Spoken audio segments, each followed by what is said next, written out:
सादा आपका में आपका स्वागत है। अमेरिकी फेड ने ब्याज दरों में कोई बदलाव नहीं किया, ऐसे में कमोडिटी बाजार कैसे खुलते हैं रखेंगे नजर। लेकिन सबसे पहले आपको बता देते हैं सादा आपका में आज क्या है खास। कमोडिटी बाजार के खुलते ही लेकर आएंगे आपके लिए कमाई की बेहतरीन टिप्स, साथ ही जोरदार कमाई का तत्काल ट्रेड आइडिया भी होगा शो में आगे।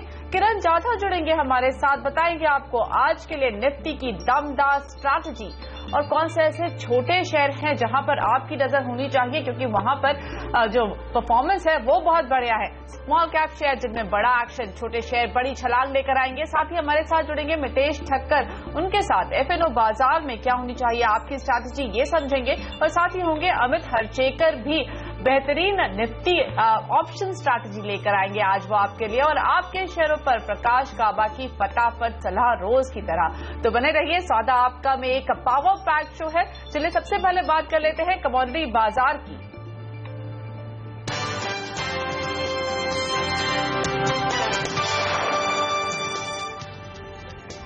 यूएस फेडरल रिजर्व ने ब्याज दरों में कोई बदलाव नहीं किया है, लेकिन इस बात का मजबूत संकेत दिया है कि दिसंबर तक वो ब्याज दरें बढ़ाएंगे। इसके अलावा अगले साल वो 2 बार ब्याज दरें बढ़ाने वाले हैं और उसके बाद के 2 साल वो 3 बार, मतलब उसके बाद जो 2 साल होंगे वो हर साल वो 3-3 बार दरें बढ़ाएंगे। तो अब जो ब्याज दरों का जो एक टर्न है वो आ चुका है बॉटमिंग आउट। अब इसके बाद आप वहां पर ब्याज दरें बढ़ते हुए ही देखेंगे।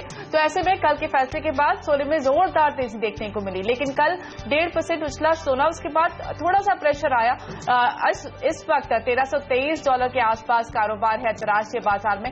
गिरावट के साथ $4 के आसपास की गिरावट है और ये 1323 के आसपास कारोबार कर रहा है। लेकिन येन के मुकाबले डॉलर 1 महीने के निचले स्तर पर लुढ़का है। डॉलर इंडेक्स में भी गिरावट आई है और उसकी वजह से रुपए को भी सपोर्ट मिला है और ये मजबूती के साथ कारोबार कर रहा है। लेकिन डॉलर के गिरने से और साथ ही अमेरिका में बहुत ही सरप्राइजिंगली भंडार करीब 62 लाख बैरल गिरे, जिससे कच्चे तेल में आज भी तेजी है। हम एक्सपेक्ट कर सकते हैं कि भारतीय बाजार में भी तेजी के साथ खुलेगा कच्चा तेल। वहीं ग्लोबल मार्केट में ब्रेंट करीब 1% उछलकर $46 के पास पहुंच गया है। बेस मेटल्स में भी बढ़त के साथ कारोबार हो रहा है। कमोडिटी बाजार हम खुल चुके हैं, उस पर नजर रखेंगे। जैसा उम्मीद कर रहे थे, मजबूती के साथ 1% की मजबूती के साथ कच्चा तेल खुलता हुआ नजर आ रहा है। बेस मेटल्स पर भी आज आप नजर रखेंगे तो जो डॉलर में गिरावट है उसका असर दिखाई देगा। नेचुरल गैस वो भी अंतर्राष्ट्रीय बाजार में अच्छी तेजी देख रहा है और भारतीय बाजार में भी 206 के ऊपर कारोबार 1% की मजबूती के साथ खुलता हुआ दिखाई दे रहा है। लेकिन आपको बता दें, महाराष्ट्र में जोरदार बारिश हो रही है और भारतीय मौसम विभाग ने यह कहा है कि राज्य में बारिश का दौर इस पूरे हफ्ते के दौरान जारी रह सकता है। तो एग्री कमोडिटी पर भी इसका असर पड़ने की संभावना है। भारतीय बाजार में सोना मामूली सी बढ़त के साथ खुलता हुआ और चांदी में करीब 1/2% की तेजी है। वहीं जैसा हम उम्मीद कर रहे थे, बेस मेटल्स थोड़ी मजबूती देखते हुए 324 के आसपास कॉपर खुल रहा है। वहीं जिंक में भी 1% की बढ़त है, 153 के पास पहुंच गया है जिंक। एल्यूमिनियम यहाँ पर कल भी हमने थोड़ी बहुत स्टेबिलिटी देखी थी, आज करीब 3/4% के आसपास की तेजी और लेड भी करीब 0.5% ज्यादा से ज्यादा की मजबूती और निकल अब 700 के वापस करीब पहुंचने की कोशिश करता हुआ। एग्री कमोडिटी बाजार पर नजर रखते हैं। सोया ऑयल मामूली सा एक फ्लैटिश ट्रेंड है, 666 का स्तर इस वक्त। सोयाबीन की बात करें तो वो गिरावट देख रहा है। मस्टर्ड सीड फिलहाल फ्लैट है। मसाला पैक में जीरे में फिलहाल कुछ एक्शन शुरू हुआ है, लेकिन कोई खास बड़ा रुख नहीं है। लेकिन इस वक्त कमोडिटी बाजार पर बात करने के लिए हमारे साथ एसएसजी फाइनेंस के प्रियांक उपाध्याय और पैराडाइम कमोडिटीज के बीरेन वकील जुड़ रहे हैं। आप दोनों का बहुत बहुत स्वागत है। प्रियांक, सबसे पहले सोने की बात, फेड के फैसले के बाद एक तेजी, लेकिन उसके बाद कुछ खास मूवमेंट नहीं है। आज भी भारतीय बाजार में एक छोटा सा मूव है, करना क्या चाहिए इन लेवल्स पर? देखिए, जो फेडरल डिसीजन के बाद जो हमने हाइक देखा है गोल्ड में, मेरे हिसाब से अभी थोड़ा बहुत कंसोलिडेट होगा एंड इट्स लाइकली दैट कि 1300 के आसपास जो सपोर्ट लिया है मार्केट्स ने वो होल्ड होगा and gradually we should head higher towards 1350 1360 zones. तो ओवरऑल जो बायस दिखता है in short term to medium term एक तेजी का रुख रहेगा। ओके और कच्चे तेल पर क्या नजरिया है? वहां पर यूएस से एक सरप्राइज वापस आता हुआ दिखाई दिया, जहां पर अगेन ड्रॉडाउन्स दिखाई दिए, इन्वेंट्री कम हुई है, तो लगता है यहां पर मजबूती जारी रहेगी। क्योंकि अगर हम 27 सितंबर के आसपास 27-28 की जो ओपेक की रशिया के साथ बैठक है उसकी बातें सुने तो वहां पर तो कुछ खास एक्शन दिखाई नहीं दे रहा, लगता नहीं कि कुछ पॉजिटिव आउटकम निकल कर आएगा कच्चे तेल के लिए। तो ये जो मजबूती है करे क्या उसमें? देखिए, जो कच्चे तेल के अगर प्राइस पॉइंट ऑफ व्यू से हम देखेंगे तो अभी भी हम 42.5 on the down side supports hold हो रहे हैं, and on the higher side again 47-48 is providing a stiff resistance. तो यही रेंज में कंसोलिडेट हो रहा है। जैसे ही हम higher side of the range आते हैं वहां से एक सेलिंग प्रेशर दिखता है, एंड लोअर साइड अभी एक सपोर्ट जो घरेलू मार्केट्स में है 2900 का, तो वो जब तक होल्ड होता है तब तक we should head higher towards around 3130, 3150 which are again good resistance levels. Okay और बीरेन क्विकली एग्री कमोडिटीज में क्या सलाह है आज? एग्री कमोडिटीज में सोयाबीन वैल्यू बाइंग लग रहा है, और वैसे सीजनलिटी भी थोड़ा अट्रैक्टिव है क्योंकि सेंट्रल इंडिया एक्सेसिव वेट है तो हार्वेस्ट शायद डिले होगा। यहाँ सोयाबीन में प्रेफर करूंगा 3240-50 के आसपास, और 3160 का स्टॉप लॉस रहेगा। अब साइड ऑफ जिसकी मेरा 33-33-50 के बीच रहेगा। ओके वीरेन, इसके साथ साथ तेल, खाने के तेल और दालों में स्टॉक लिमिट अगले साल तक बढ़ा दी गई है, इसका क्या असर देखेंगे हम एग्री कमोडिटी बाजार पर? दालों के तो सभी फ्यूचर्स अभी बंद है, और जो ओटीसी मार्केट है उसमें प्राइसेस काफी वेरिएशन आ रहे हैं हर बेसिस सेंटर पे, तो कोई फोरकास्ट नहीं हो पाएगा। एडिबल ऑयल में ऐसा है कि वर्ल्ड वाइड इन्वेंट्री टाइट है compare to last year, 40% stock है, और मलेशियन स्टॉक भी लास्ट ईयर की तुलना में 40% डाउन, मतलब 16 लाख टन ही है। तो यहाँ मैं थोड़ी वैल्यू बाइंग देख रहा हूँ। सोयाबीन ऑयल पे मैं बाइंग प्रेफर करूंगा 660 के आसपास, 655 का स्टॉप लॉस रहेगा, और 670-75 का टारगेट रहेगा। 10-12 दिन का व्यू है। प्रियांक, इस वक्त बेस मेटल्स पर आप क्या व्यू रख रहे हैं? मजबूती ही देख रहे हैं ओवरऑल, क्या अब भी खरीदने का मौका है? जी बिल्कुल, मुझे लगता है कि बेस मेटल्स आने वाले कुछ दिनों या कुछ महीनों की अगर हम बात करें तो एक पॉजिटिव आउटलुक बनता हुआ दिखता है। स्पेशली कॉपर में मुझे लगता है कि 310 ये सब सपोर्ट्स होल्ड होने चाहिए, and positionally we could head higher towards again zones of 332 से लेके 335। तो जो भी डिप्स आती है वो एक बाइंग अपॉर्चुनिटी रहेगी। 323 के आसपास बाइंग इनिशिएट किया जा सकता है। 321 would be the stop loss, 327 would be the targets. दूसरी कमोडिटी निकल रहेगी, निकल में भी एक फिर से हम 700 के आसपास ट्रेड कर रहे हैं, तो करेक्शन पे बाई की सलाह रहेगी 692 के आसपास, 675 स्टॉप लॉस रहेगा, and targets would be around 715। Okay Priyank और बीरेन, आप दोनों का बहुत बहुत धन्यवाद समय निकालने के लिए। लेकिन फिलहाल हम चलेंगे वहां जहां वित्त मंत्री बातचीत कर रहे हैं, सीधे चलते हैं वहीं पर।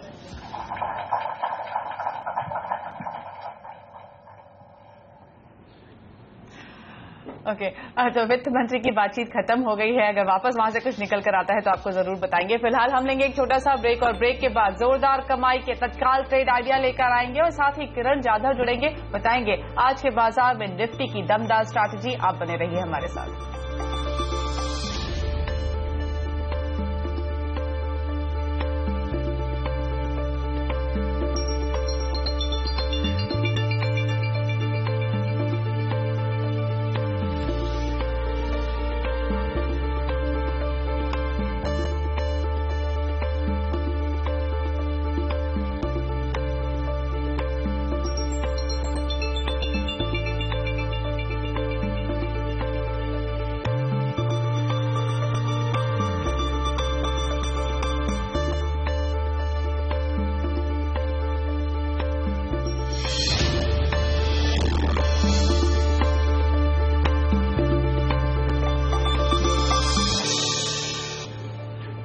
बाजार में अच्छी मजबूती, तो इस वक्त कौन सा होना चाहिए आपका ट्रेडिंग स्ट्रैटेजी? इस वक्त की तत्काल ट्रेड स्ट्रैटेजी देखते हैं।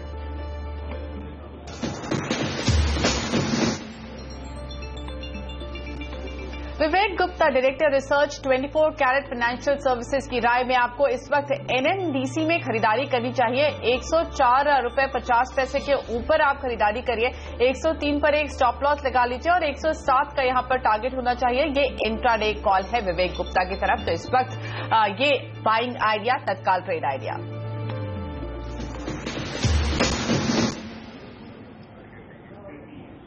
बाजार मजबूती देख रहा है, लेकिन ऊपरी लेवल से थोड़ा सा कूल ऑफ हुआ है। अभी हम देख रहे थे करीब 330-320 पॉइंट्स की तेजी थी सेंसेक्स में। इस वक्त 280 के आसपास ये लेवल आ चुका है, 1% से थोड़ा नीचे।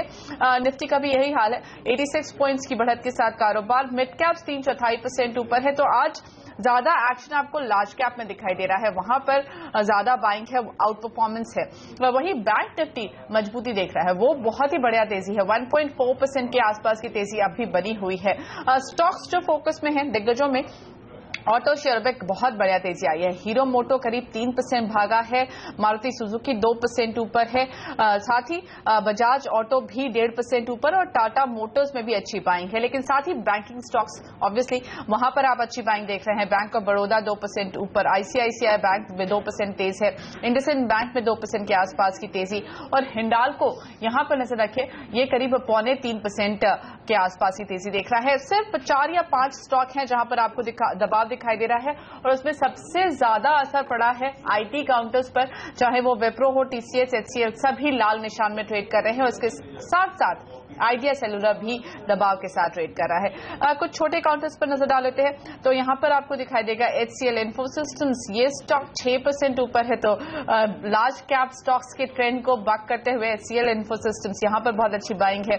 साथ ही Prabhat dairy, GVK power, quality, Lycos international, ये कुछ काउंटर्स जो कि 5% के आसपास की तेजी देख रहे हैं। लेकिन आज हमारे साथ प्रिसिजन इन्वेस्टमेंट के किरण जाधव जुड़ रहे हैं। किरण, आपका बहुत बहुत स्वागत। ऊपरी लेवल पर थोड़ा सा मुनाफा वसूली देख रहे हैं, तो इस वक्त निफ्टी और बैंक निफ्टी में क्या स्ट्रैटेजी बना के चले? मॉर्निंग मुग्धा जी, मुझे लगता है कि निफ्टी ज्यादा नीचे नहीं आएगा। बहुत इंपॉर्टेंट रेजिस्टेंस जोन था जो कि 8825 से लेके 8850 का था, उसने आज बड़े गैप से क्रॉस किया है। तो मुझे लगता है कि जो रिट्रेसमेंट आएगा तो उस 8850 के नीचे नहीं आना चाहिए। तो अभी के लेवल से 8850 तक खरीदी करने की सलाह होगी, 8840 का स्टॉप लॉस, और अगले 2-3 ट्रेडिंग सेशन में आपको 8950 के टारगेट देखने को मिल जाने चाहिए। तो बेसिकली बुलिश व्यू है, जो कि कल परसों में जो कुछ क्रैक्स आए थे उसमें जो शॉर्ट्स आए वो ट्रैप होते नजर आ रहे हैं। दूसरी चीज 8900 बहुत इंपॉर्टेंट लेवल होगी डेरिवेटिव डेटा के हिसाब से, उधर बहुत सारे ओपन इंटरेस्ट एडिशंस है। आज दोपहर के बाद ये क्लियर हो जाएगा कि वो एडिशंस कम हो रहे या बढ़ते नजर आ रहे हैं, उसके हिसाब से आपको आपका पोजीशन ट्वीट करना पड़ेगा। ओके। और किरण, बैंक निफ्टी वहां पर क्या करें? करीब 1.4-1.5% की तेजी मेंटेन है, और ज्यादातर बैंकिंग स्टॉक्स हरे निशान में ही हैं, कन्विंसिंगली पॉजिटिव मूव देख रहे हैं। तो क्या यहां पर बाइंग के मौके दिख रहे हैं आपको? बिल्कुल, इधर भी बाइंग के मौके है। 20,000 एक इंपॉर्टेंट साइकोलॉजिकल रेजिस्टेंस था जो कि आज क्रॉस कर दिया है। मुझे लगता है इधर से वर्स्ट केस सिनेरियो 20,050 तक नीचे निफ्टी बैंक निफ्टी आ सकता है, उधर एक बाइंग अपॉर्चुनिटी रहेगी। स्टॉप लॉस रहेगा 20,000 के नीचे, और वापस एक बार 20,200 20,250 के टारगेट्स अगले 1-2 ट्रेडिंग सेशन में देखने को मिलेंगे। ओके।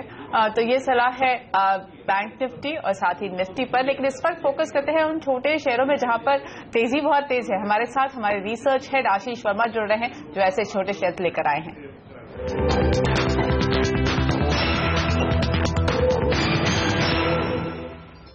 बिल्कुल, across the board Indian markets में आज खरीदारी देखने को मिल रही है, और स्मॉल कैप्स भी आपकी स्क्रीन पर ऑलमोस्ट 1% की मजबूती और अपने ऑल टाइम हाईस पे ये इंडेक्स कामकाज करा, यानी कि अब तक के सबसे उच्चतम स्तरों पर। ऐसे में सबसे पहले उन स्टॉक्स पर नजर डालिए जो सिर्फ ना आज मजबूती के साथ कामकाज कर रहे हैं, बल्कि इस साल बहुत तगड़े मूव्स देखने को मिले हैं।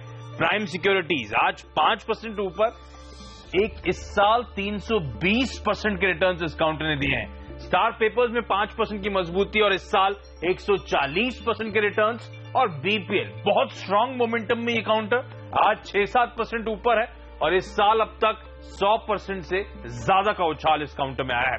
इसके अलावा जो आज स्पेसिफिकली तगड़े मूवर्स है उसमें असाई सोंगवान 12% की मजबूती, प्रीमियर में 12 से 13% का उछाल है। और एक और स्टॉक जो पिछले कुछ दिनों से बहुत तगड़े मोमेंटम में लगातार अपर सर्किट हिट कर रहा है वो है शैरन बायोमेडिसिन। आज भी 10% के अपर सर्किट पे एक काउंटर लॉक्ड आपको नजर आएगा। इनके अलावा बायोट्रॉनिक्स में अच्छी खरीदारी है और डीलिंग जब मैं अंदर आ रहा था इनफैक्ट ये स्टॉक केवल 8% की मजबूती के साथ कामकाज कर रहा था और अब दिन के हाईज पे 16% की मजबूती के साथ यहां पे कामकाज होता हुआ। इनके अलावा 5% के अपर सर्किट पे लॉक्ड जो स्टॉक्स हैं वो आपकी स्क्रीन पर अल्फा लैब्स, जॉनी इंडस्ट्रीज, इन दोनों में हम देख रहे हैं 5% के अपर सर्किट्स आज के ट्रेडिंग सेशन में। मैंने स्टार पेपर की बात करी थी लेकिन बाकी पेपर स्टॉक्स भी आज हरकत में है। Malu paper mills, Padamji agro, इन सब में अच्छी बाइंग देखने को मिल रही है। और फाइनली इस अच्छे दिन भी कुछ लूजर्स हैं, खासतौर पे ग्लोबल वेक्टर और वर्धमान एक्रिलिक। पिछले कुछ दिनों में इन स्टॉक्स में बहुत तगड़ी बाइंग आई थी तो आज थोड़ी सी ऑफलोडिंग या थोड़ा सा ठंडा कामकाज होता हुआ। और EIH एसोसिएटेड भी 1-1.5% के आसपास के दबाव के साथ कामकाज कर रहा है। बहुत बहुत धन्यवाद आशीष इस अपडेट के लिए। लेकिन हम लेंगे यहां पर एक छोटा सा ब्रेक और ब्रेक के बाद किरण की ट्रेडिंग टिप्स लेकर आएंगे, दमदार ट्रेडिंग आइडिया। तो बने रहिए।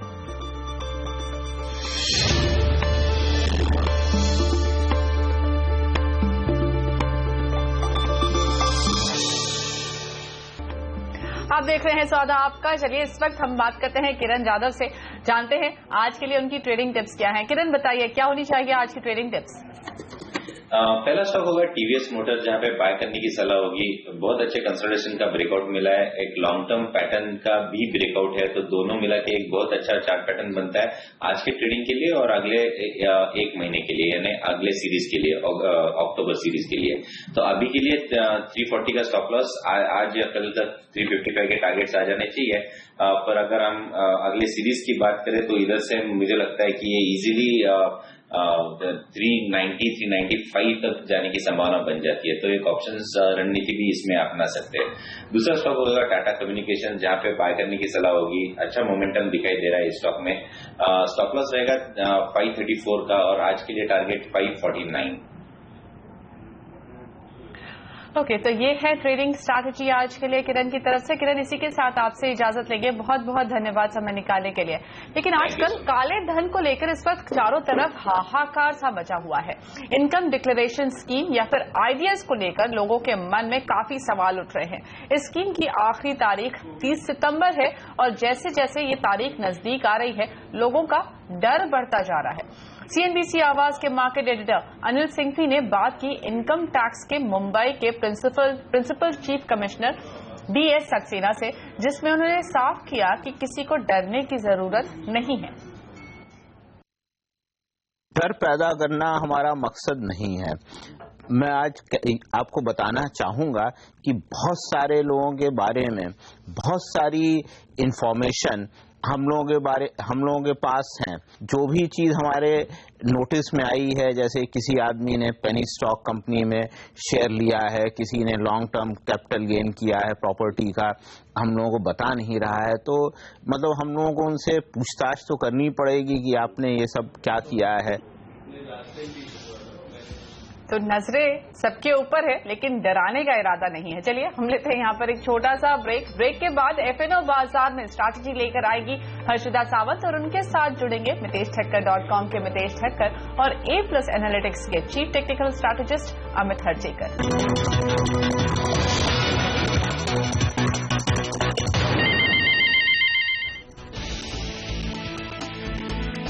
फेड के फैसले के बाद बाजार में शानदार तेजी, सेंसेक्स 300 पॉइंट ऊपर, निफ्टी 8,850 के पार, बैंक निफ्टी में 1.5% की बढ़त। करंट अकाउंट डेफिसिट मोर्चे पर बड़ी राहत, 60 साल के निचले स्तर पर पहुंचा। जून तिमाही में वित्तीय घाटा घटकर $30 लाख पर आया। IDBI बैंक में करीब 2.5% से ज्यादा की बढ़त, NSE की 1.5% हिस्सेदारी TIMFF होल्डिंग्स को बेची, ₹5,500 प्रति शेयर पर हुआ सौदा।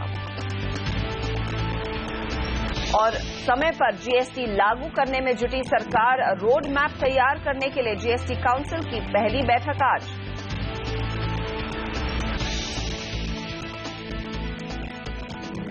नमस्कार, मैं हूं हर्षदा सावंत और हमारी इस खास पेशकश में आप सभी का स्वागत है। आज सौदा लेने से पहले ट्रेडर्स हॉटलाइन में आप फोन जरूर लगाएं।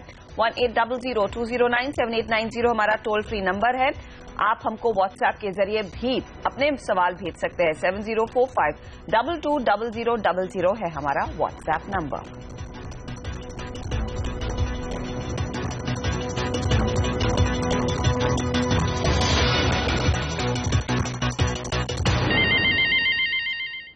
बाजारों में आज फिर जोश देखने को मिल रहा है। 300 पॉइंट की छलांग पर सेंसेक्स और निफ्टी भी 8,850 पर ट्रेड करता हुआ लगभग 100 अंकों की बढ़त देखने को मिल रही है।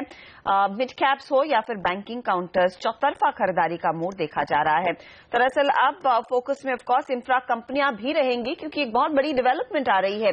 नवी मुंबई में लो कॉस्ट हाउसिंग और नवी मुंबई एयरपोर्ट को बड़ा बूस्ट मिलने वाला है। सालों से अटके हुए मुंबई ट्रांस हार्बर लिंक को बनाने में कंपनियों ने जबरदस्त रुचि दिखाई है। पूरी खबर के लिए चलते हैं हमारे सीनियर एडिटर नीरज बाजपेयी के पास। नीरज, बताइए, मुंबई ट्रांस हार्बर लिंक काफी समय से ये प्रोजेक्ट अटका हुआ है, क्या डेवलपमेंट है और कितना फायदा फिर कंपनियों को? उम्मीद कर सकते हैं कि ये प्रोजेक्ट शायद अब टेक ऑफ करेगा, क्योंकि करीब 26 कंपनियों ने मुंबई ट्रांस हार्बर लिंक बनाने में अपना इंटरेस्ट दिखाया है। इसमें नामी गिरामी भारत की जो कंपनियां आई हैं, चीन और रूस की भी दिग्गज कंपनियों ने इंटरेस्ट शो किया है, जिसमें L&T, NCC, HCC, Tata projects, ये सारी कंपनियां घरेलू हैं और इनका किसी न किसी चीन और रूस की कंपनियों के साथ बड़े जेवी करके इसके लिए बोली लगाई गई, यानी RFQ दिया गया है। अपना इंटरेस्ट इन्होंने टेक्निकल बोली शामिल कर दी है। अब इसके बाद इसकी जो है इस अक्टूबर महीने के मध्य तक फाइनेंशियल बिड्स मंगाई जाएंगी और उसके बाद दिसंबर तक इस प्रोजेक्ट को अवार्ड कर दिया जाएगा। तो 17,500 करोड़ का ये प्रोजेक्ट, जो 22 किलोमीटर लंबा शिवड़ी से नवा सेवा के बीच में पुल बनना है, वो उम्मीद ये कर रहे हैं हम कि पूरा होगा। इसलिए होगा क्योंकि नवी मुंबई एयरपोर्ट जिस पे अब काम शुरू हो चुका है, उसके लिए बहुत जरूरी है कि मुंबई से, यानी जो टाउन है, उससे कनेक्टिविटी दी जाए। उसमें इस ब्रिज का बहुत अहम रोल होगा। इसलिए ये एक्सपेक्टेशन है कि ये जल्द पूरा होगा और इसीलिए सरकार इस पर बहुत तेजी से काम कर रही है। दूसरा, जो इस समय का एयरपोर्ट है, वो करीब 23.5 घंटे की उसमें लैंडिंग और टेक ऑफ हो रहा है। उसमें अब बिल्कुल कैपेसिटी नहीं बची है, इसलिए वो एयरपोर्ट जरूरी है। तो ये सारा कुछ कनेक्टिविटी के लिहाज से किया जा रहा है। तो ये उम्मीद कर सकते हैं कि होगा और इस पे कंस्ट्रक्शन का काम अगले साल मार्च के आसपास शुरू होने की उम्मीद। मैं आपसे यही जानना चाह रही थी कि कब तक काम शुरू होगा, तो आप कह रहे हैं अगले साल मार्च के आसपास कंस्ट्रक्शन शुरू होगा। नीरज, इंपॉर्टेंट प्रोजेक्ट है मुंबई और सराउंडिंग एरियाज के लिए। किस तरह से तस्वीर बदल सकती है? कनेक्टिविटी के मामले में एक बहुत बड़ा प्रोजेक्ट है, लेकिन कंजेशन काफी कम होगा इससे। जी हाँ, बिल्कुल। आपका नवी मुंबई पहुंचने का जो समय है वो लगभग आधा हो जाएगा टाउन से। अभी आपको बहुत लंबा रास्ता लेना पड़ता है।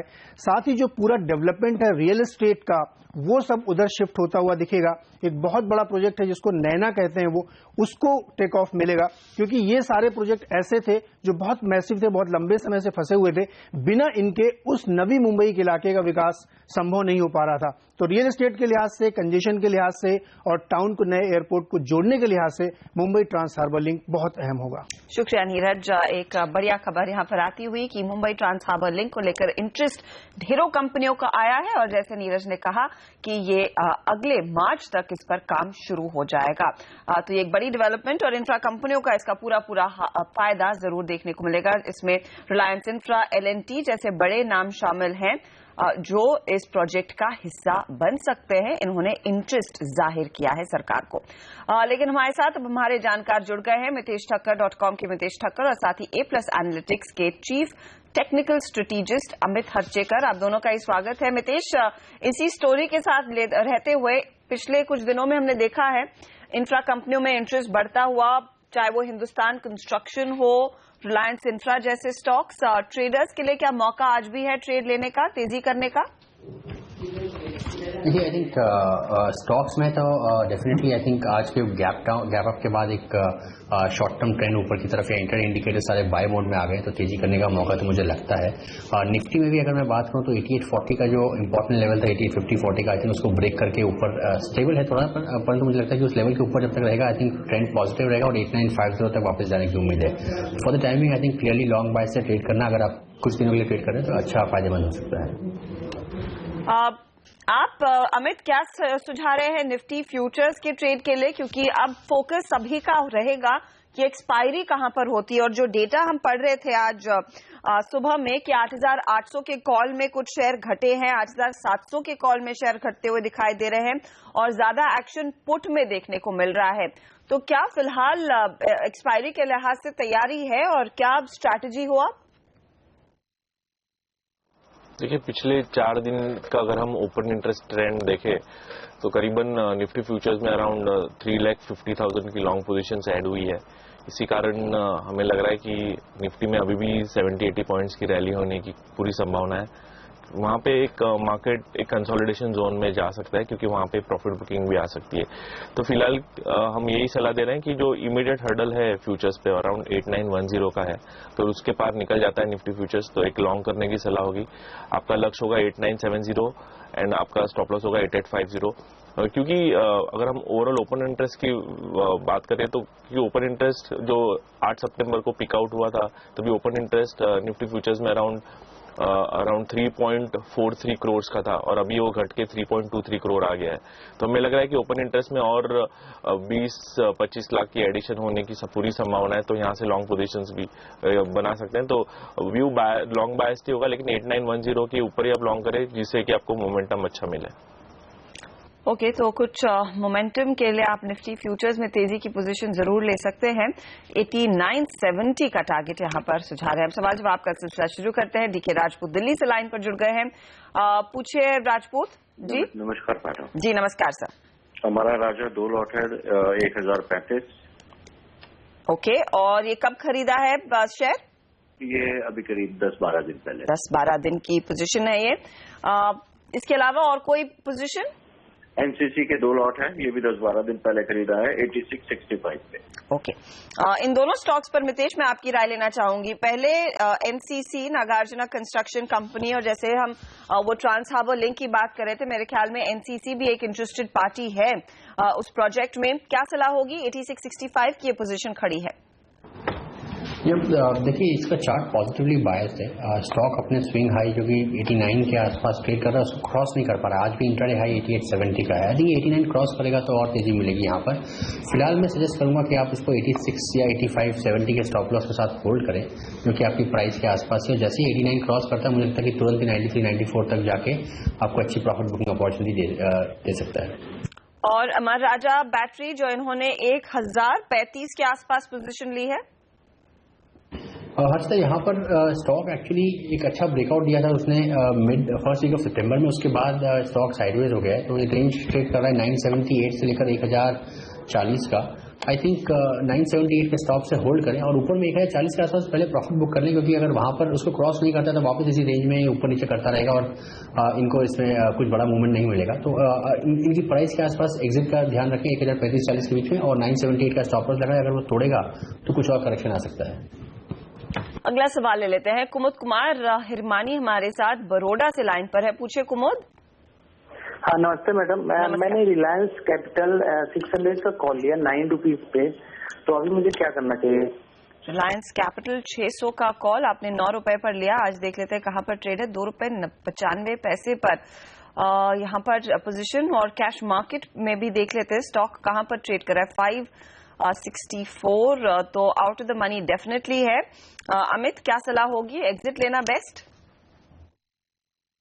हाँ बिल्कुल। देखिए, 580 एक मेजर बैरियर है जहाँ पे हम देख रहे हैं कि ओपन इंटरेस्ट भी वहाँ पे नहीं बढ़ रहा है, तो सलाह होगी कि हाँ वहाँ पे निकल जाए इस लेवल पे भी, क्योंकि यहाँ से अराउंड एक डीप आने की संभावना है 15 से 20 रुपए, जिससे कि ऑप्शंस की वैल्यू फिर से इरोड हो जाएगी। तो यहाँ से ज्यादा अपसाइड नहीं दिखाई दे रहा है। ओके, तो एग्जिट आप ले लीजिए। बहुत आप नुकसान में है तो इतना टाइम देने का कोई फायदा नहीं है, तो बेस्ट इज टू एग्जिट। अब आदित्य से बात करते हैं, उन्होंने मुंबई से फोन लगाया। पूछिए Aditya. Hello ma'am, good morning. Good morning. मैंने क्यूमेन शॉर्ट किया था लास्ट मंथ में 830 के प्राइस पे, जब वो उसका रिजल्ट आया था, अच्छा नहीं आया था, और तब से मैं होल्ड कर रहा हूँ और मैं देख रहा हूँ 930 तक जाता है, फिर 900 पे आता है, फिर 930 तक जाता है, फिर 900 पे आता है। अब मैं क्या करूँ? एक लॉट मैंने सितंबर का अभी एक्सटेंड किया था, उसको रोल ओवर किया। ओके, तो फिलहाल 909 पर है। इन्होंने 830 पर ये शॉर्ट पोजीशन खड़ी की थी, लेकिन स्टॉक 900 के ऊपर ही ट्रेड कर रहा है। क्या सलाह होगी आपकी मितेश? जी, आई थिंक इनका ऑब्जर्वेशन भी सही है कि स्टॉक 930, 935 से लेकर करीबन 895 की रेंज में ट्रेड कर रहा है, उसके अलावा इसको स्टॉक को मूवमेंट नहीं है।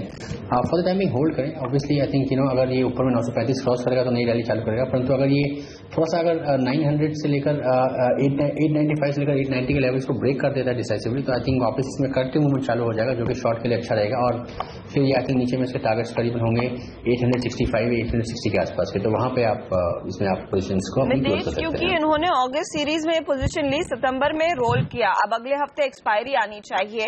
आप जो कह रहे हैं स्टॉप लॉसेस लगाकर होल्ड करें, यानी कि इनको पोजीशन दोबारा रोल करनी चाहिए अगली सीरीज में, अक्टूबर सीरीज में?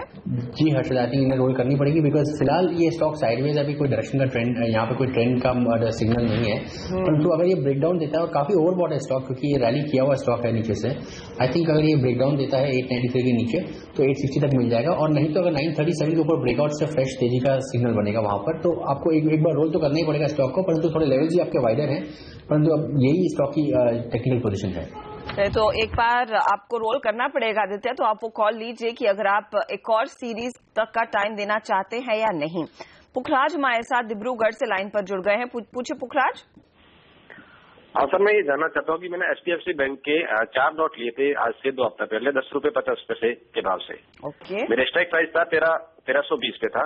ओके, तो सर इसका क्या करना चाहिए मुझे? चलिए, HDFC बैंक में इनफैक्ट ये पोजीशन खड़ी है, वो आप देखिए 10 रुपए 50 पैसे की प्राइस, अब 6 रुपए 50 पैसे पर, और कैश मार्केट में आज बैंकिंग काउंटर्स में तो तेजी आई है, तो उसमें खरीदारी दिख रही है 1305 पर ये ट्रेड करता हुआ।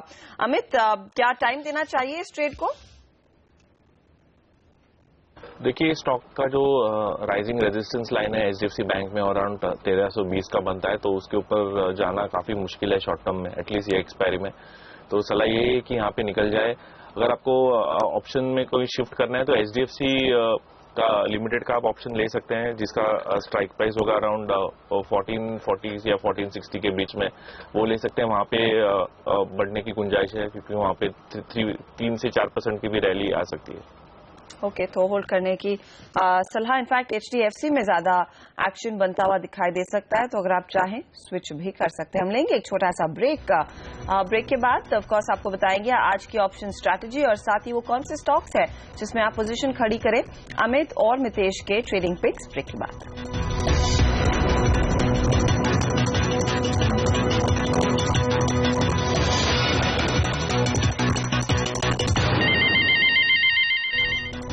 आप देख रहे हैं ट्रेडर्स हॉटलाइन CNBC आवाज पर, हमारे साथ है अमित हरचेकर और साथ ही मितेश ठक्कर, और आपको बताते हैं इस समय आपने क्या पोजीशन लेनी है, क्या ट्रेड खड़ा करना है।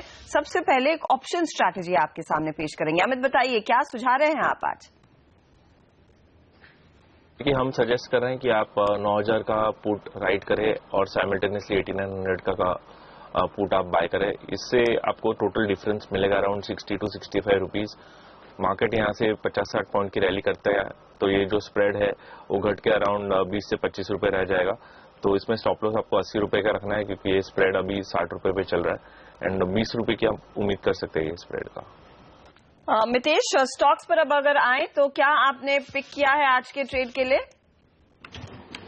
अच्छा, 2 स्टॉक्स इन्होंने जस्ट अपना पुराना हाई, प्रीवियस हाई के ऊपर ट्रेड करना चालू किया है। एक है TVS मोटर, जिसमें मैं बाय की सलाह दूंगा। आप इसको लॉन्ग पोजीशन लें यहाँ पर 337 के स्टॉप लॉस के साथ में, और टारगेट्स देखें 356 के। और दूसरा होगा पेज इंडस्ट्रीज, जिसने भी अपने पुराने हाई को 15,250 300 के लेवल्स क्रॉस किया है आज। यहाँ पर अभी आप बाय करें, स्टॉप लॉस रखें 15,200 के नीचे का, और 15,800 तक के टारगेट इसमें आ सकते हैं। ओके, तो पेज इंडस्ट्रीज और TVS मोटर में अब पोजीशन खड़ी की जा सकती है, ये मितेश का मानना है। इनफैक्ट अमित ने अपना एक पिक पहले ही बता दिया है जो HDFC था, लेकिन और कौन सी पोजीशंस अभी मौका दे रही हैं अमित? देखिए, रिलायंस इंडस्ट्रीज काफी अच्छा लग रहा है, क्योंकि स्टॉक ने काफी अच्छा लॉन्ग बिल्डअप दिखाई दिया है अराउंड 1070 to 1065 के बीच में, और वो इंडिकेट कर रहा है ये रैली एटलीस्ट आपको 1120 से 1130 की लेवल भी दिखा देगी।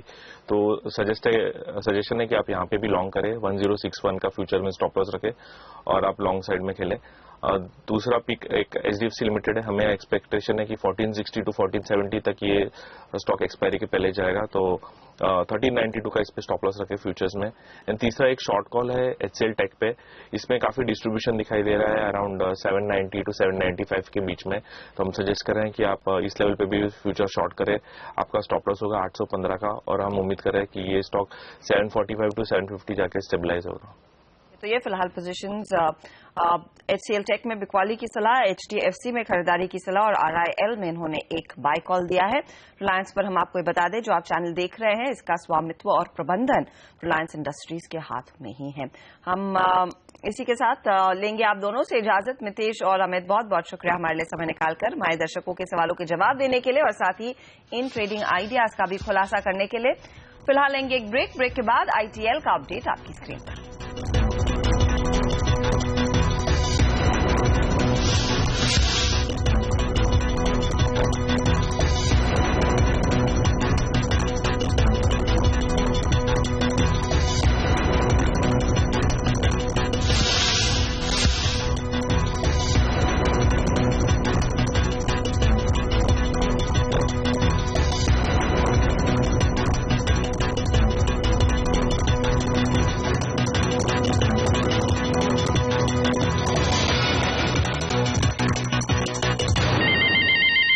बारी है इंडियन ट्रेडिंग लीग की। वीकली रिटर्न्स किस तरह के हैं और किसके हाथ सबसे ज्यादा रिटर्न्स लग रहे हैं इस समय।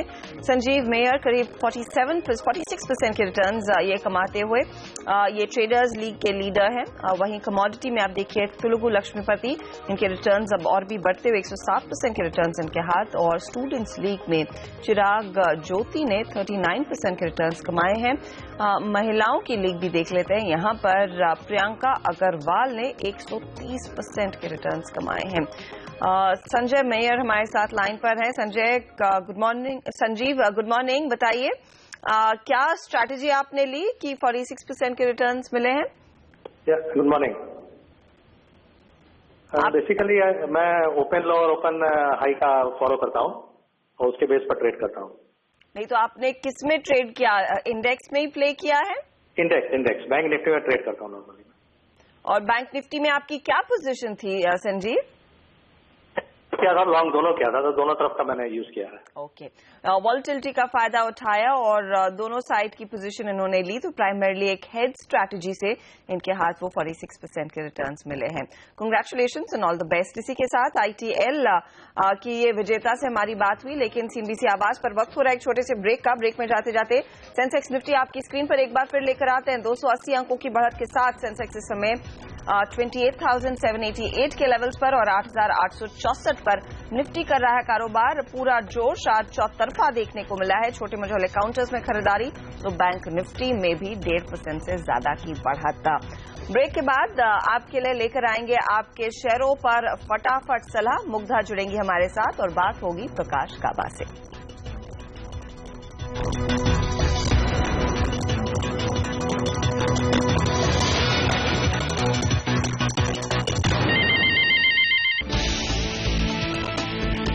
के फैसले के बाद बाजार में शानदार तेजी। सेंसेक्स में करीब 300 पॉइंट्स की तेजी। निफ्टी 8,850 के ऊपर, बैंक निफ्टी 1.5% चढ़ा। करंट अकाउंट डेफिसिट में मिली बड़ी राहत, 7 साल के निचले स्तर पर पहुंचा। जून तिमाही में वित्तीय घाटा घटकर $30 लाख। IDBI बैंक करीब 2.5% चढ़ा। NSE की 1.5% हिस्सेदारी TIMF होल्डिंग्स को बेची। 5,500 रुपए प्रति शेयर पर हुआ सौदा। HPL इलेक्ट्रिक एंड पावर का IPO आज से खुला। इशू का प्राइस बैंड 175 से 202 रुपए प्रति शेयर। कंपनी ने एंकर इन्वेस्टर से करीब 108 करोड़ रुपए जुटाए। समय पर GST लागू करने में जुटी सरकार। रोड मैप तैयार करने के लिए GST काउंसिल की पहली बैठक आज। टैक्स दरों पर भी होगी चर्चा। और मुंबई में जल्द शुरू होगा ट्रांस हार्बर लिंक का काम। शिवड़ी और नवाशेरा के बीच बनेगा पुल। L&T, रिलायंस इंफ्रा और गैमन इंडिया जैसी कंपनियों ने दिखाई रुचि।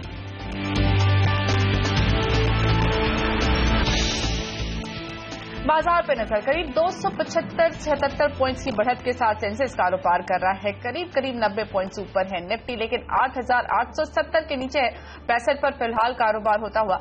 मिड कैप इंडेक्स 1% की बढ़त देख रहा है। इनफैक्ट मिड कैप इंडेक्स धीरे धीरे अपनी बढ़त बढ़ा रहा है और सेंसेक्स निफ्टी करीब 1% ऊपर कारोबार कर रहे हैं। बैंक निफ्टी जरूर 1.4% से ज्यादा की बढ़त देख रहा है। Advance decline ratio definitely convincingly advances की तरफ दिखाई दे रहा है।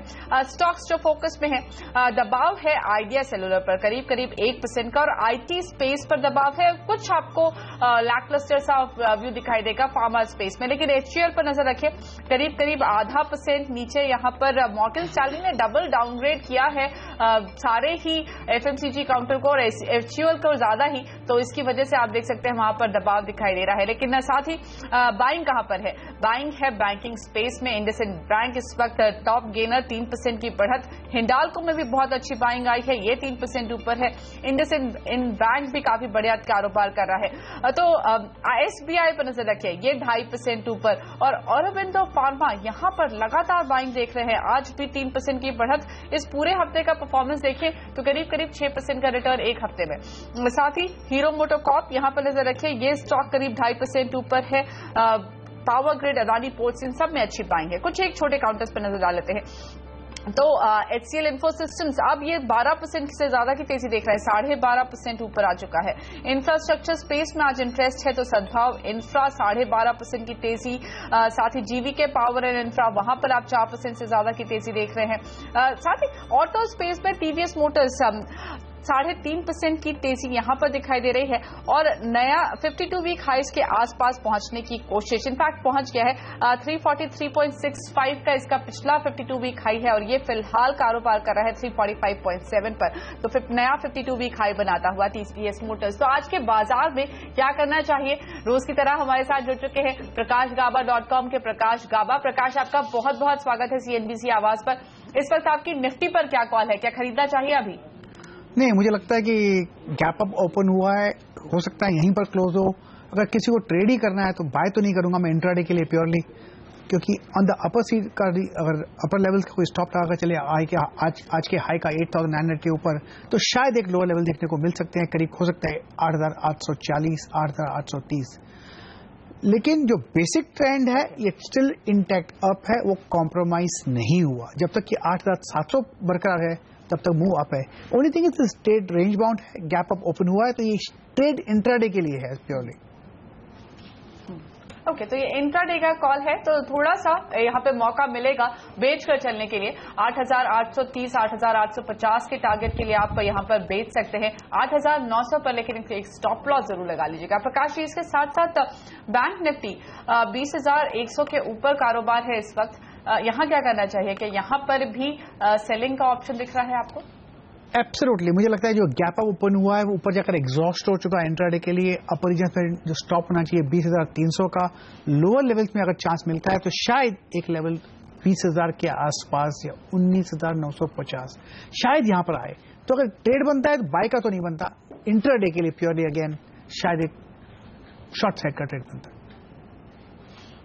ओके, तो इंट्राडे के लिए अगेन यहाँ पर एक शॉर्ट कॉल बनाई जा सकती है। लेकिन चलिए, अगले 6 मिनट तक आपकी तरफ से आए सवालों का फटाफट जवाब देंगे हम। हमारे 7 शेयरों पर फटाफट सलाह देने के लिए बने हुए हैं प्रकाश गाबा।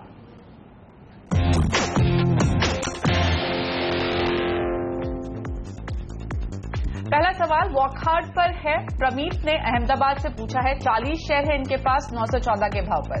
914 के भाव पर वेल वॉकआउट की बात करें तो मुझे लगता है कि यहाँ पर इनको होल्ड करना चाहिए, क्योंकि बेसिक स्ट्रक्चर तो है वीक, लेकिन लोअर लेवल्स में 800 के आसपास स्ट्रांग सपोर्ट जोन्स है।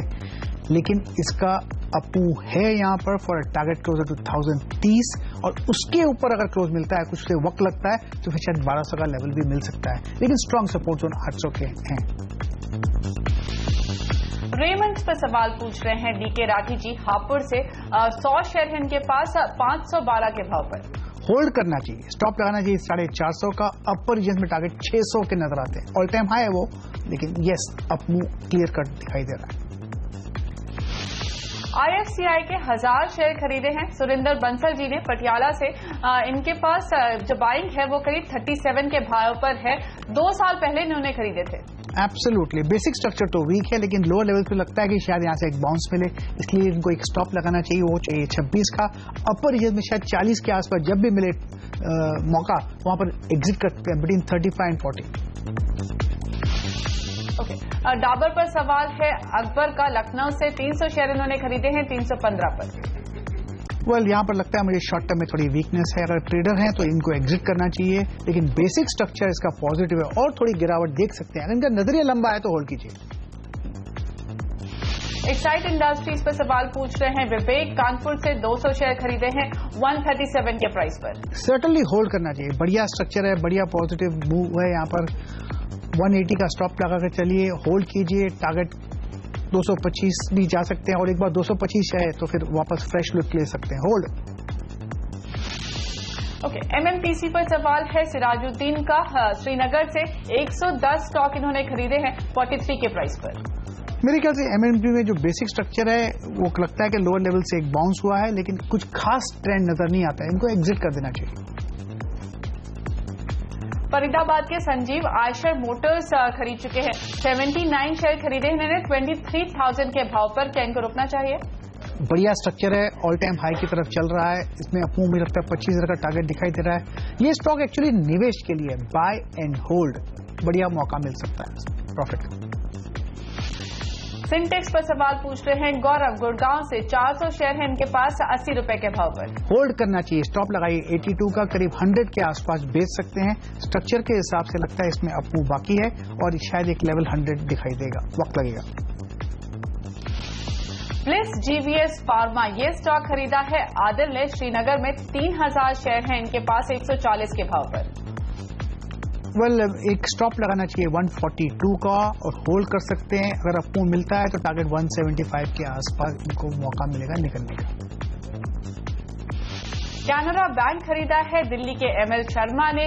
1000 शेयर खरीदे हैं 298 के प्राइस पर। होल्ड करना चाहिए, स्टॉप होना चाहिए 295 का। अपर जेंस पे टारगेट 340 के नजर आते हैं, लेकिन वक्त लगेगा।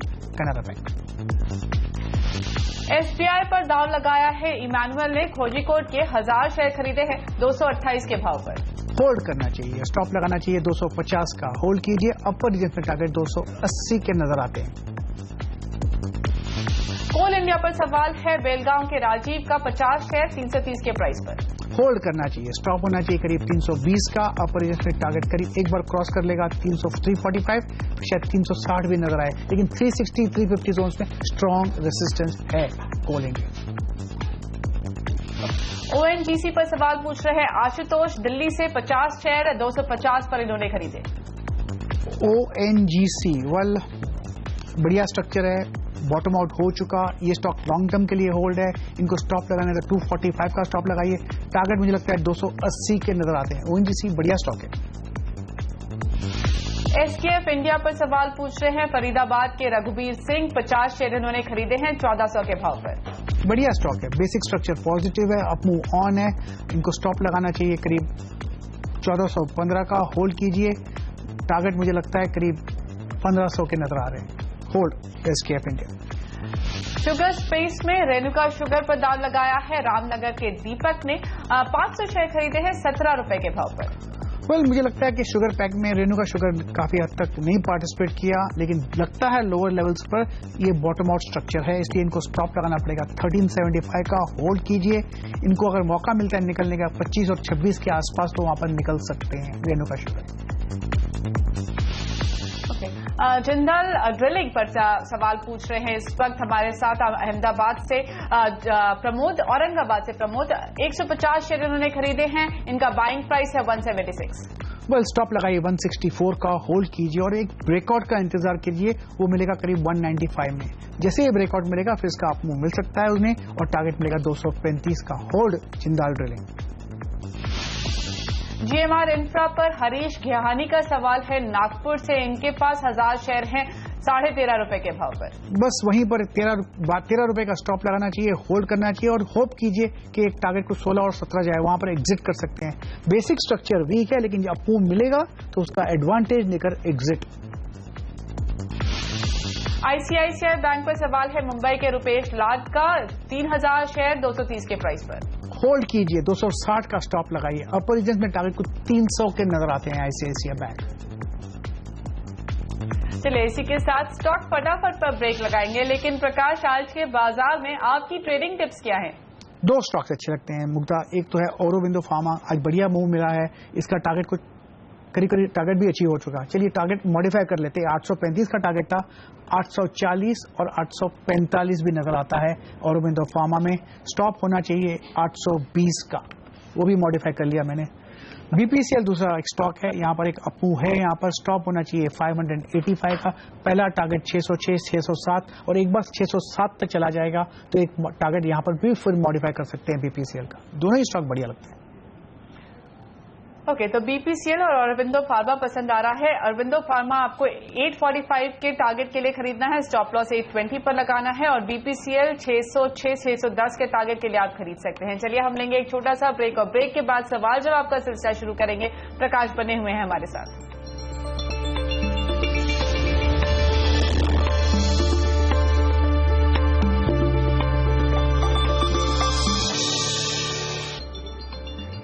आप देख रहे हैं सौदा आपका बाजार, और इकोनॉमी के लिए जीएसटी रोल आउट काफी अहम है, और जीएसटी काउंसिल की पहली बैठक आज दोपहर होने वाली है। इस बैठक में केंद्र और राज्य सरकार के बीच कई अहम मुद्दों पर सहमति बनने को लेकर चर्चा होनी है। कौन से हैं वो मुद्दे, ये बताने के लिए हमारे साथ जुड़ रहे हैं हमारे ब्यूरो चीफ लक्ष्मण रॉय। लक्ष्मण, बताइए बैठक में किन मुद्दों पर चर्चा होने वाली है आज? इस बैठक में 4 बड़े मुद्दों पर चर्चा होनी है। सबसे अहम मुद्दा है कि जीएसटी के तहत टैक्स की दरें क्या हो। तो सूत्र ये बता रहे हैं केंद्र सरकार अपनी तरफ से एक प्रेजेंटेशन देगी जिसमें जीएसटी के तहत 4 अलग अलग टैक्स की दरें रखने का प्रस्ताव रखा जाएगा, और उस पर राज्यों के साथ सहमति बनाने की कोशिश की जाएगी। दूसरा मुद्दा यह है कि जीएसटी के लागू होने के बाद राज्य सरकार के जो टैक्स अधिकारी हैं उनका अधिकार क्षेत्र क्या रह जाएगा। तो यहाँ पे मांग ये की जा रही है राज्यों की तरफ से कि जिन कारोबारियों का टर्नओवर 1.5 करोड़ रुपए या उससे कम है उन पर टैक्स वसूलने का अधिकार या नियंत्रण का अधिकार राज्य सरकार के टैक्स अधिकारियों को दिया जाए। तो यहाँ पे केंद्र और राज्य के बीच मतभेद है, इसे सुलझाने की कोशिश की जाएगी। तीसरा मुद्दा ये होगा कि जीएसटी के दायरे में कितने बड़े कारोबारियों को लाया जाए। तो यहाँ पे केंद्र सरकार की तरफ से प्रस्ताव रखा जाने वाला है कि जिन कारोबारियों का सालाना टर्नओवर 25 लाख रुपए या उससे ज्यादा है वो जीएसटी के दायरे में है, उससे कम टर्नओवर वाले जो कारोबारी हैं वो जीएसटी के दायरे से बाहर रहे। और चौथा मुद्दा यहाँ पर यह आने वाला है कि जीएसटी के तहत आने वाले सामान या सर्विस कौन कौन होने चाहिए, किन पर जीएसटी नहीं लागू होगा। तो ये जो पूरा करीब 400 की लिस्ट है इसको कम करने की कोशिश तो होगी, लेकिन कौन से सामान या सर्विस इस लिस्ट में आएंगे, कौन से सामान या सर्विस जीएसटी के दायरे के बाहर रहेगा, ये भी आम सहमति बनाने की कोशिश होगी। लेकिन इस पर जो काफी विवादास्पद मुद्दा है, सहमति बनाने में हो सकता है कि अगले 2 से 3 बैठक और लगे, लेकिन यह तय है कि इस बैठक के बाद सरकार जल्दी जल्दी जीएसटी काउंसिल की बैठक बुलाएगी ताकि जीएसटी लॉ जिसे शीतकालीन सत्र में सरकार पास करना चाहती है उस पर सहमति जल्दी से बनाई जा सके। ओके लक्ष्मण, बहुत बहुत धन्यवाद। तो जीएसटी काउंसिल की पहली बैठक पर डेफिनेटली बाजार की नजर रहने वाली है। लेकिन चलिए अब आपके सवाल जवाब का सिलसिला शुरू करते हैं। इस वक्त हमारे साथ इंदौर से तरुण जुड़ रहे हैं। गुड मॉर्निंग तरुण, बताइए क्या सवाल है आपका? गुड मॉर्निंग, मैंने 2000 शेयर लिए हैं आकाश ऑप्टिक के 1950 में। अक्ष ऑप्टिक फाइबर आपने खरीदा हुआ है 19.5 रुपए के भाव पर, मुनाफा है प्रकाश जी, इनको क्या करना चाहिए? वेल होल्ड करना चाहिए। अक्ष ऑप्टिक फाइबर हो सकता है एक अपमूव मिले, 26 या 27 का लेवल शायद देखने को मिल सकता है, होल्ड कीजिए। ओके, अगला सवाल व्हाट्सएप के जरिए हमारे पास आया है। कानपुर से मोहित पूछना चाहते हैं सेंट्रल बैंक पर, उन्होंने 100 शेयर खरीदे हैं 106 के भाव पर, नुकसान है थोड़ा सा, यहाँ पर क्या करें? एक्चुअली सेंट्रल बैंक ऐसी जगह पे है शायद एक ब्रेकआउट यहाँ मिले, वो मिलेगा 110 के आसपास। जब भी 110 के पास क्रॉस हो जाएगा तो सेंट्रल बैंक में अच्छा एक अपमूव आ सकता है, वो टारगेट कुछ 140 का हो सकता है। इसलिए मैं इनको होल्ड की सलाह दूंगा। स्टॉप लगाइए 87 का और होल्ड कीजिए और ब्रेकआउट का इंतजार कीजिए सेंट्रल बैंक। तो ब्रेकआउट के बहुत नजदीक है आपकी बाइंग, होल्ड करिए। 110 के ऊपर जाता है तो आपको अच्छा मुनाफा मिल सकता है। अगला सवाल भी व्हाट्सएप के जरिए भीलवाड़ा से अनिल कुमार मेहता पूछ रहे हैं। एचपीसीएल खरीदा हुआ है इन्होंने, 1000 शेयर खरीदे हैं 407 के प्राइस पर, थोड़ा सा मुनाफा है। प्रकाश जी क्या करेंगे? मेरे ख्याल से बेसिक स्ट्रक्चर पॉजिटिव है, ऑल टाइम हाई की तरफ चल रहा है, तो होल्ड करना चाहिए। अब पॉज मोड में है कुछ 2 महीने से, इसलिए स्टॉप लगाना है तो स्टॉप लगा सकते हैं 375 का, और होल्ड कीजिए। फिर एक टारगेट जैसे आपको शुरू होगा तो इसमें लगता है जो लेवल्स है आगे आते दिनों में शायद 450 के नजर आ सकते हैं। अनिल का एक और सवाल सन फार्मा पर भी है। 500 शेयर खरीदे हैं 820 के भाव पर, क्या करेंगे?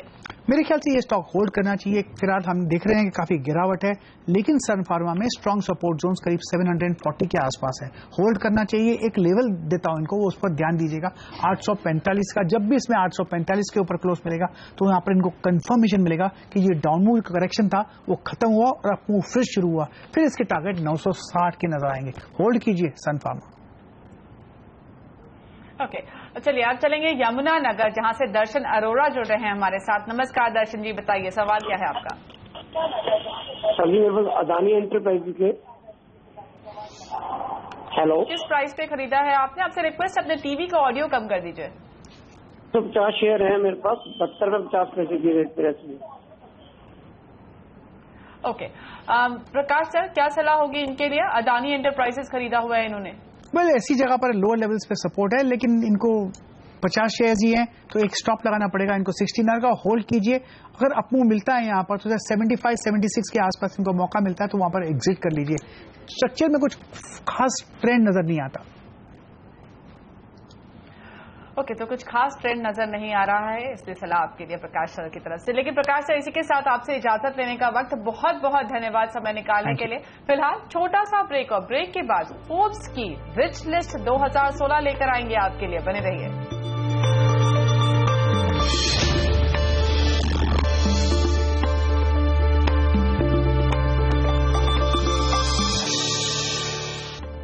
आप देख रहे हैं सौदा आपका, और इस वक्त बात करते हैं भारत के रिच लोगों की। भारत के सबसे अमीर लोगों की लिस्ट में एक बार फिर रिलायंस इंडस्ट्रीज के चेयरमैन मुकेश अंबानी टॉप पर है।